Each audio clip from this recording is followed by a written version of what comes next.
Nous nous intéressons maintenant à une personnalité qui fascine encore beaucoup de gens aujourd'hui. Un personnage dont l'histoire nous apprend que l'extraordinaire se cache souvent dans le quotidien. Nous parlons d'Alois Erlmeyer, un homme qui a commencé comme simple puisassier et qui est devenu l'un des voyants les plus connus du XXe siècle. Mais avant d'en venir à ces célèbres 7 prophéties, nous devons le comprendre. Qui était vraiment cet homme? Et pourquoi ces paroles nous touchent-elles encore? Imagine une petite ville, Freilassing en Bavière, peu après la Première Guerre mondiale. Les gens travaillent dur pour reconstruire leur vie. Et au milieu de tout cela, un homme qui se salit les mains, creuse des puits, cherche de l'eau, rend la vie des gens simples un peu meilleure. C'était Alois Erlmeyer. Pas un prophète, pas un saint, mais un travailleur. Un parmi tant d'autres. Et c'est ce qui le rend si fascinant. Car Erlmeyer ne s'est jamais considéré comme un élu. Il n'était pas un homme de grand discours, ni quelqu'un qui voulait monter sur une scène. Au contraire, il répétait sans cesse qu'il n'était qu'un outil dirigé par une force supérieure. Et les gens le sentaient. Ils le rencontraient comme on rencontre un vieil ami. Il n'y avait pas de grand tapage, pas de spectacle. Juste cet homme calme à la voix douce, qui savait toujours des choses qu'il ne pouvait pas vraiment savoir. Ses premières visions sont apparues pendant les temps sombres de la Deuxième Guerre mondiale. Imagine ça. Des familles qui craignaient chaque jour de recevoir un message leur annonçant que leur fils était mort sur le front. Des mères qui espéraient désespérément savoir au moins où se trouvaient leurs enfants. Et puis, cet homme de Freilassing est arrivé. Quelqu'un qui n'avait pas fait d'études, qui ne portait pas d'uniforme, mais qui pouvait dire aux gens si leurs proches étaient encore en vie. Et où? Il décrivait des lieux, des villages, des rivières, comme s'il se trouvait juste devant, bien qu'il n'y soit jamais allé. Il y avait par exemple l'histoire d'un jeune homme qui avait disparu sur le front. Les parents sont venus voir Erlmeyer, le visage marqué par le chagrin. Erlmeyer ferma les yeux, resta silencieux. Puis il dit « Votre garçon est encore en vie. Il est dans un camp russe, derrière une rivière. Il y a des bouleaux tout près. Il reviendra. » Des mois plus tard, c'est exactement ce qui s'est passé. Comment cela a-t-il pu se produire? Et ce n'était pas un cas isolé. Il y a des dizaines, des centaines d'histoires de ce genre. Des gens qui ont demandé à Erlmeyer de retrouver des proches disparus. Des gens qui lui demandaient de récupérer des objets volés. Et il a toujours eu raison. Une fois, il a même réussi à confondre un voleur en décrivant simplement à quoi l'homme ressemblait et où il avait caché les biens volés. Mais voilà le plus important. Il ne demandait jamais d'argent. Il disait « Si je peux aider, c'est suffisant ». Et c'est ce que les gens veulent dire quand ils disent qu'il a gardé les pieds sur terre. Dans un monde où beaucoup essaient de tirer profit des soucis des autres, Erlmeyer était différent. Il mettait en garde contre le fait de devenir vaniteux. Il ne voulait pas en faire toute une histoire. On disait de lui qu'il disait souvent « Je suis un homme simple. Quand je vois quelque chose, je le dis. Mais ça ne vient pas de moi. » Et c'est ce qui le rendait crédible. Parce qu'il ne se vantait pas. Parce qu'il réconfortait les gens. Ne leur faisait pas peur. C'est important. Car beaucoup de gens qui entendent parler de prophétie pensent tout de suite à de sombres avertissements, à de l'alarmisme. Mais Erlmeyer était différent. Même quand il voyait des choses effrayantes, il en parlait avec calme, sans dramatiser, sans dire « Vous devez me croire ». Au contraire, il disait toujours aux gens de ne pas vivre dans la peur, mais de continuer leur vie en faisant confiance à Dieu. Beaucoup de sceptiques, même ceux qui se contentaient de secouer la tête au début, ont fini par admettre « Il y a quelque chose chez cet homme ». Peut-être était-ce dû à sa nature, peut-être au fait que tant de ses déclarations se sont avérées justes. Mais ceux qui le rencontraient avaient l'impression de rencontrer quelqu'un d'honnête. quelqu'un qui ne voulait pas jouer avec les espoirs ou les peurs des autres. Et c'est précisément pour cela que nous l'écoutons encore aujourd'hui. Car si un simple fontainier de Freilassing avait des visions qui pourraient s'étendre jusqu'à notre époque, alors cela vaut la peine de l'écouter. Pas parce que nous devrions avoir peur, mais parce que nous voulons comprendre ce que signifie jeter un regard sur les choses que nous ne pouvons pas voir autrement. Maintenant, il s'agit de savoir comment Alois Erlmeyer voyait l'avenir. Et quand je dis « voyait », je veux dire littéralement.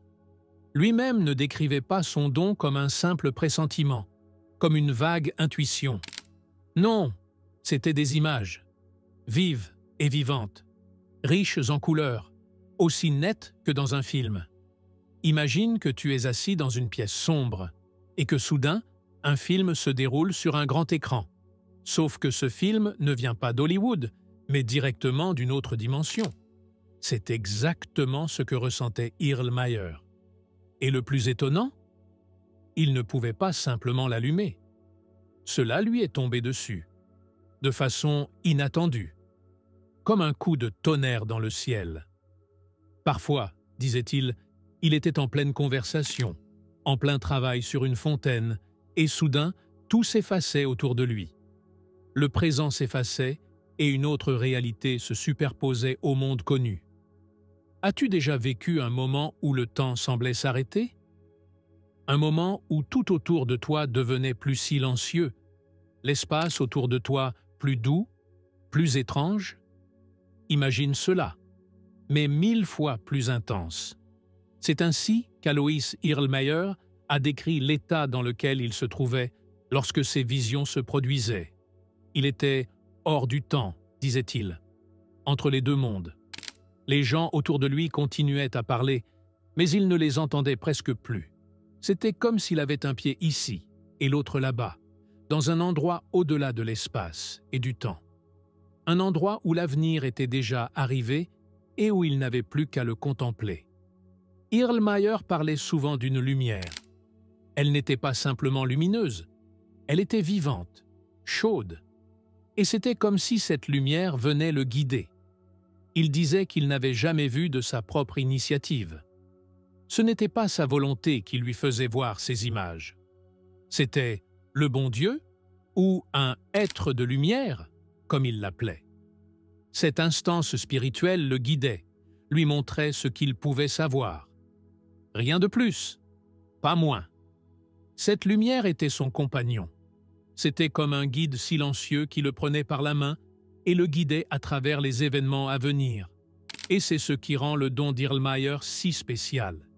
Il ne l'a jamais voulu. Il ne s'est jamais considéré comme quelqu'un qui a le pouvoir sur la connaissance. Pour lui, c'était un fardeau. Imagine ça. Tu vois des choses qui restent cachées aux autres. Tu sais ce qui va arriver. Parfois de belles choses, mais souvent aussi des choses terribles. Et tu ne peux pas l'arrêter. Il a dit une fois que les moments les plus difficiles pour lui étaient ceux où il voyait des destins qui lui faisaient mal au cœur. Quand il voyait des villages qui brûlaient, des gens qui souffrent, les guerres, la faim, la souffrance, il savait ce qui les attendait, et pourtant, il ne lui restait qu'à le raconter. Il ne pouvait rien faire pour l'empêcher. Cette impuissance l'accompagnait en permanence. Mais Erlmeyer était un homme de principe, un code éthique qu'il ne violait jamais. Il savait des choses que beaucoup voulaient savoir, mais il ne les disait pas s'il ne le fallait pas, surtout quand il s'agit de la mort. Il voyait les dates de décès. Oui, il le faisait, mais il n'en parlait jamais. Jamais. Pourquoi? Parce que, comme il l'expliquait, ce n'était pas son devoir, mais celui du bon Dieu. Ce n'était pas sa responsabilité d'imposer ce fardeau aux gens. Il disait « Il suffit que je le sache. Je n'ai pas besoin de le dire à qui que ce soit. C'est le Seigneur Dieu qui décide quand l'heure sonne. » Cette humilité, ce respect de la vie des autres, a permis à beaucoup de gens de lui faire confiance, parce qu'il savait qu'il ne se vantait pas de son don. Il les portait parce que c'était son devoir, pas parce qu'il le voulait. Il décrivait beaucoup de ses visions avec une précision incroyable. Il parlait de villes qu'il n'avait jamais vues, des gens habillés de vêtements que personne ne connaissait à l'époque.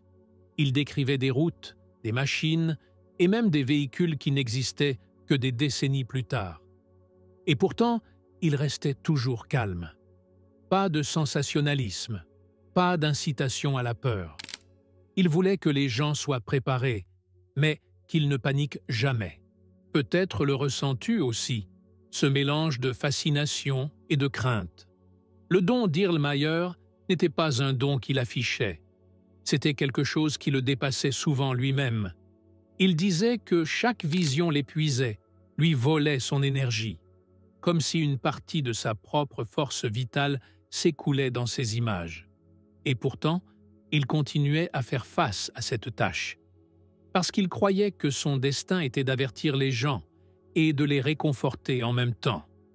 Au final, Alois Irlmaier ne voulait qu'une chose, que les gens gardent confiance.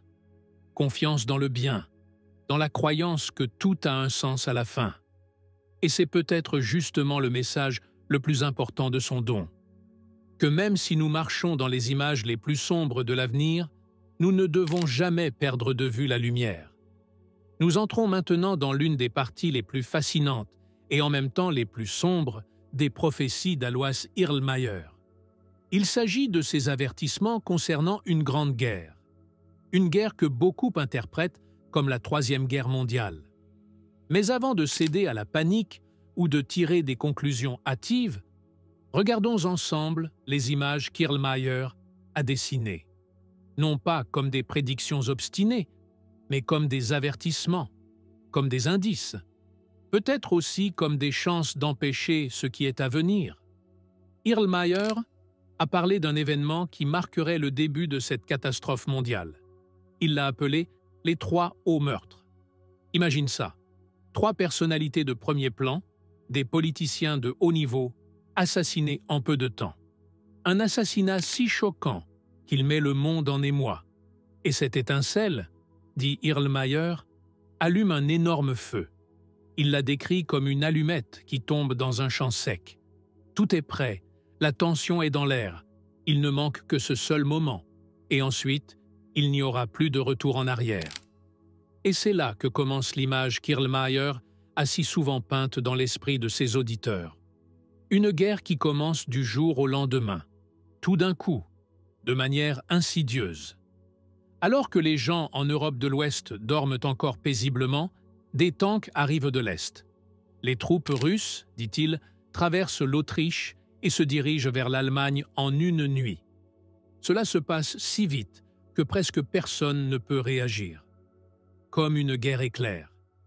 Et voici l'un des détails qui donne la chair de poule à beaucoup de gens.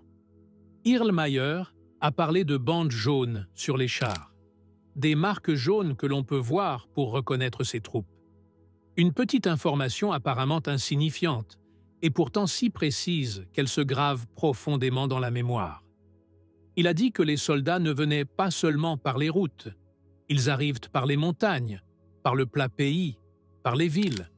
Personne ne peut croire à quel point ils sont rapides. Et pendant que l'Ouest essaie encore de négocier, l'Est est déjà là depuis longtemps. Des colonnes de chars qui roulent sur les autoroutes, des avions qui apparaissent dans le ciel là où personne ne les attendait. L'image est claire. L'Europe est prise au dépourvu. Alors que les gens croient encore qu'il s'agit d'un exercice, la guerre est déjà en cours. Irlmaier lui-même a dessiné des cartes, directement sur le sol, pour montrer à ses auditeurs comment les fronts allaient se déplacer. Il a appelé ces cartes le plan d'or de la ville. Pourquoi doré? Peut-être parce que le savoir était considéré comme précieux, ou peut-être parce qu'il travaillait avec du sable ou de la paille qui brillait d'or à la lumière. Personne ne le sait vraiment. Mais ce que les gens qui l'ont vu n'ont jamais oublié, c'est la précision avec laquelle il a tracé ces lignes. Des villes, des rivières, des directions de progression. Il parlait de 3 coins d'attaque qui se déplaçaient simultanément vers l'ouest. Imagine ça, 3 groupes d'armées gigantesques qui visent un pays sans défense comme des pointes de lance. Le nord, le centre, le sud, tous en marche, tous synchronisés, comme s'ils suivaient un plan écrit longtemps à l'avance. Ces pièces de choc étaient ce qui rendait le chaos parfait. Erlmeyer disait que rien ni personne ne pourrait les arrêter. Les villes paniqueraient. Les gens fuient sans savoir où aller. Les routes sont bloquées. Des trains bondés. Des voitures qui tombent en panne. La fuite elle-même devient un danger. Et c'est là qu'Erlmeyer répétait sans cesse son conseil le plus pressant. Partez assez tôt. Il disait que les gens devraient quitter les villes avant que la situation ne s'aggrave. Car, disait-il, personne n'est en sécurité dans les villes. On le sent dans ses paroles, cet avertissement profond de ne pas agir par peur, mais par prudence. Il n'a jamais parlé sur un ton racoleur, mais avec une urgence tranquille, comme s'il voulait dire « Je ne vous dis pas cela pour que vous ayez peur, mais pour que vous vous prépariez ». Et quand nous regardons le monde aujourd'hui, les tensions, les crises, les conflits, beaucoup se posent la question « Est-ce le moment? Sommes-nous déjà proches ?» La vérité, c'est que personne ne le sait. Mais les avertissements d'Erlmeyer ont conservé leur fascination pendant des décennies. Peut-être parce qu'ils ne ressemblent pas à des prédictions maladroites, mais à une carte qui nous montre où un mauvais pas pourrait nous mener. Au final, il reste un message. Sois vigilant. Sois attentif aux signes du temps.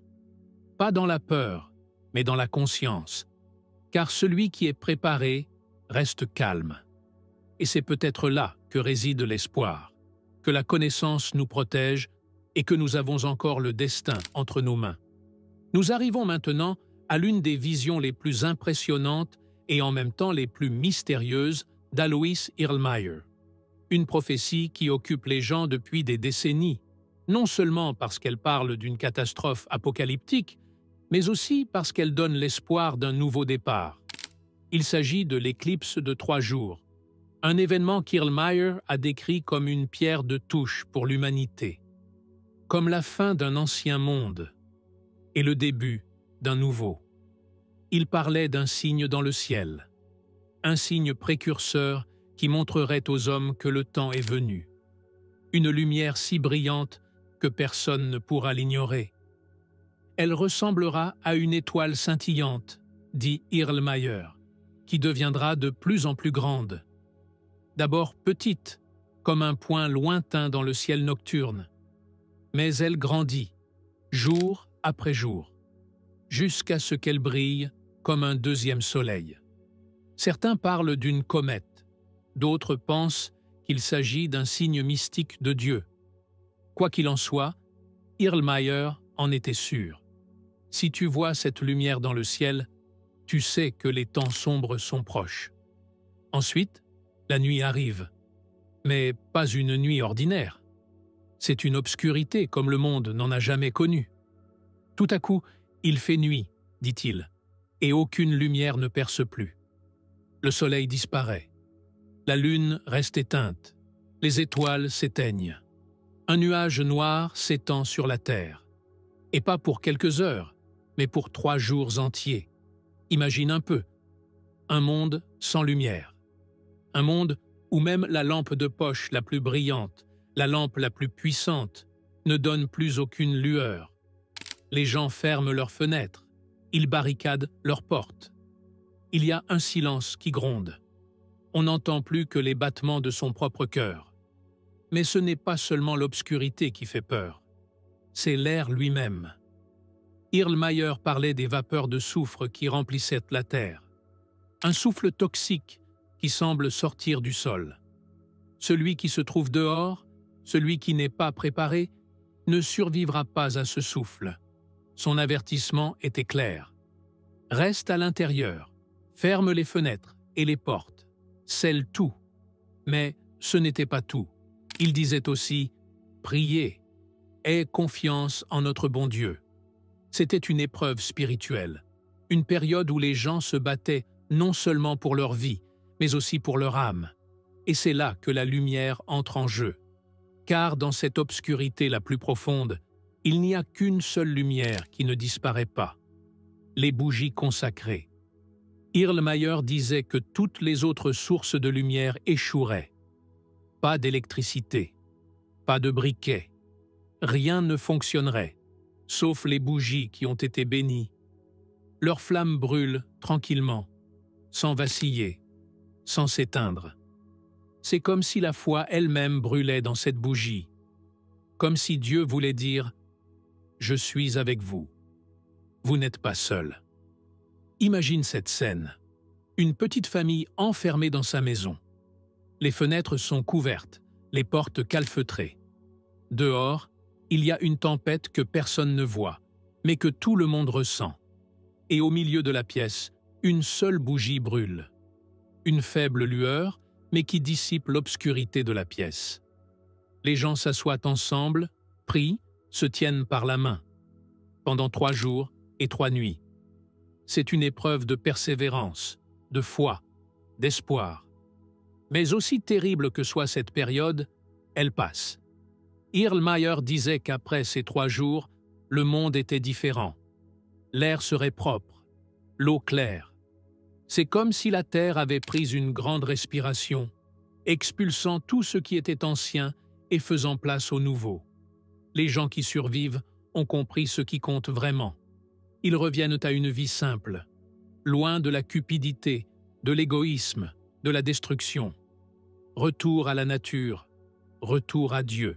Et c'est peut-être la vérité la plus profonde de la vision d'Erlmeyer, que l'obscurité n'est pas la fin, mais seulement une nuit avant l'aube.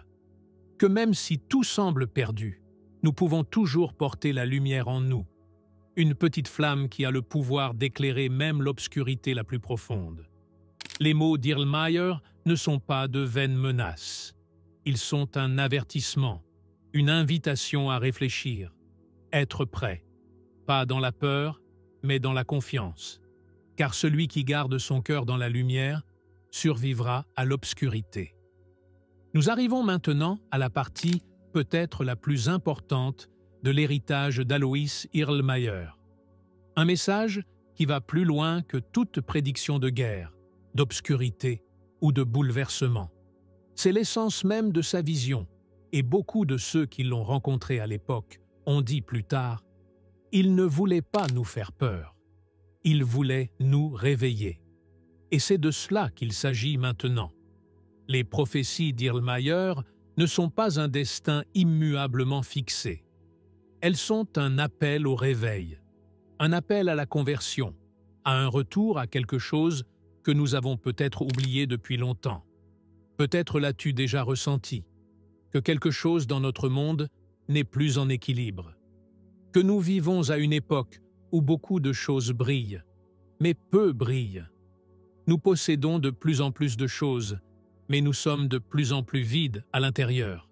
Erlmeyer parlait précisément de cela.